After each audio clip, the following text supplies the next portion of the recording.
Chapter 20. Clara.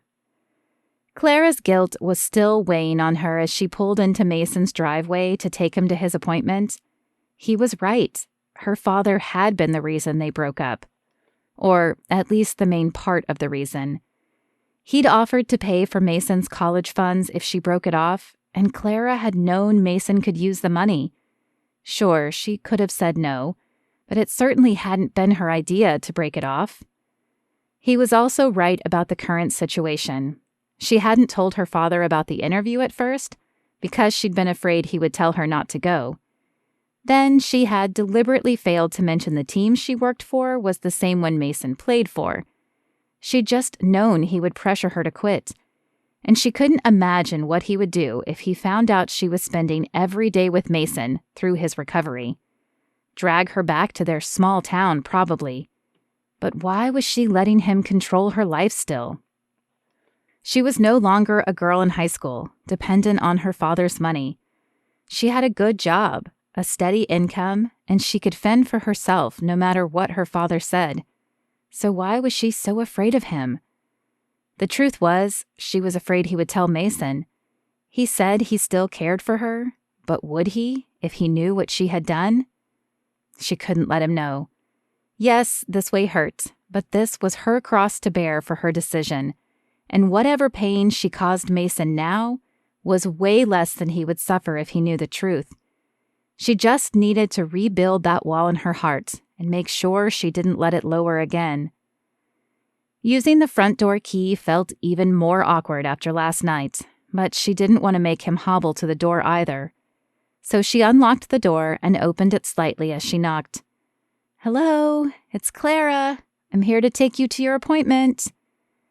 Mason was not in the living room, nor did he holler out at the sound of her voice. A tremor of anxiety sprouted in her stomach. Was he injured? Just ignoring her? "Mason?" She continued into the kitchen, but he wasn't there either. However, she did spy a bowl in the sink, so he had been here at some point. She spun around slowly, trying to decide if she should go upstairs and look for him, and that's when she saw it. A note propped on the table with her name on it. She walked to the table and picked up the piece of paper, knowing what it said before she even read it. "Clara, I asked Duke to take me in today. No need to worry about me. I'll call you if I need you. Mason." So that was it. He was washing his hands of her. Though she couldn't blame him after the way she'd acted last night, the dismissal hurt. Plus, Justin had assigned her to help him. What was she going to tell him? "Lord, I messed up," she said softly. "Please show me how to fix this." With no immediate answer and nothing more to do in Mason's house without Mason there, Clara locked up and headed to work. Hopefully, she could avoid Justin. As she pulled into the parking lot of the facility, her cell phone rang. A sigh escaped her lips as she saw her father's number again.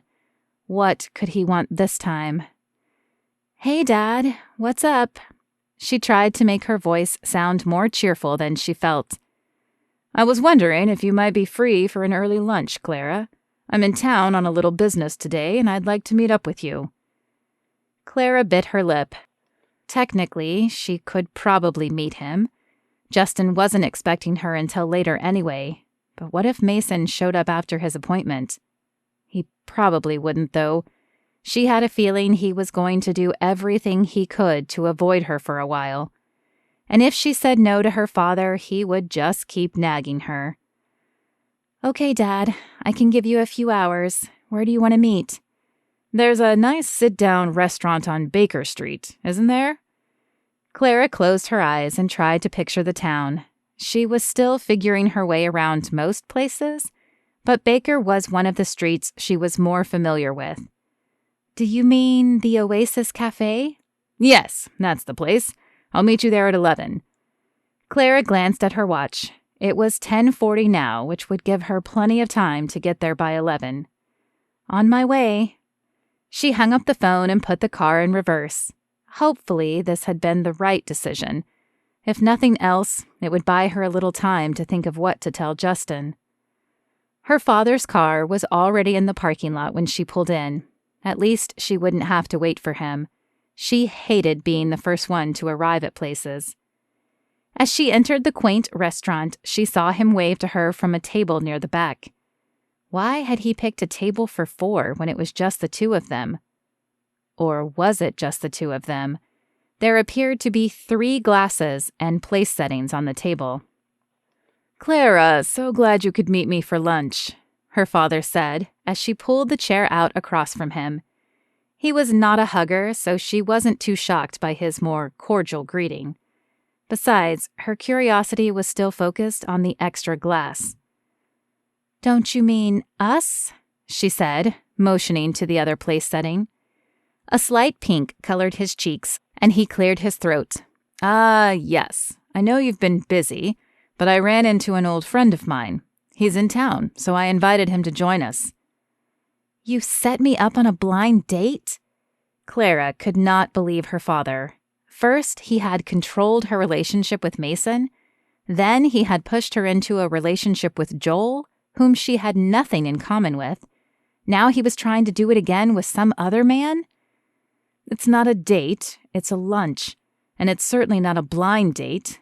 Joel told me you've been ghosting him, so I figured this would allow you to explain why and reconcile." Ire flared up in Clara. "You invited Joel? Dad, I broke up with him."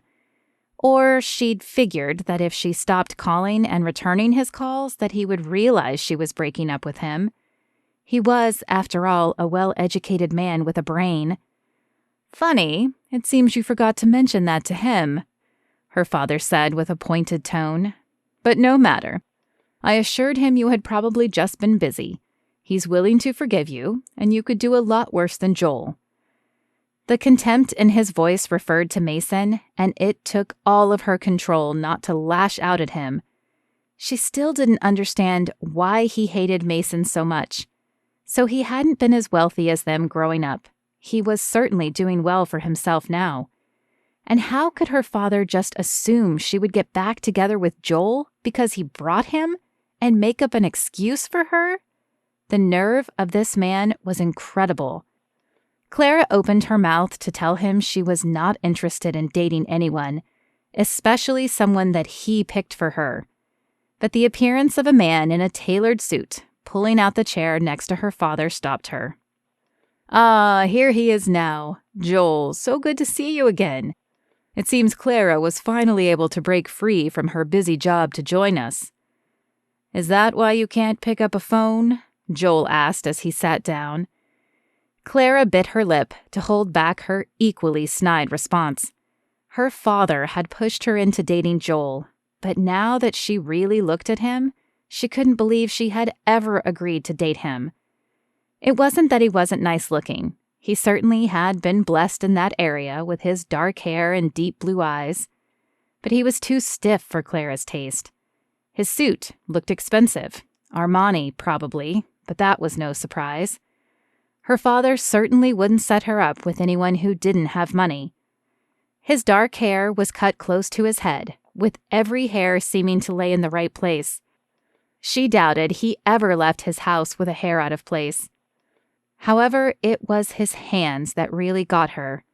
Not only were they soft, as if they never saw hard work, but she was convinced his nails looked more manicured than hers. "I figured you were smart enough to get my hint." Clara smiled as she said the words, as if that might diffuse the sting a little. "Clara, that is no way to talk to Joel," her father barked. "Well, I wasn't expecting Joel, Dad," she said pointedly at him. "I agreed to have lunch with you. When you surprise me with unexpected guests, you get unexpected reactions."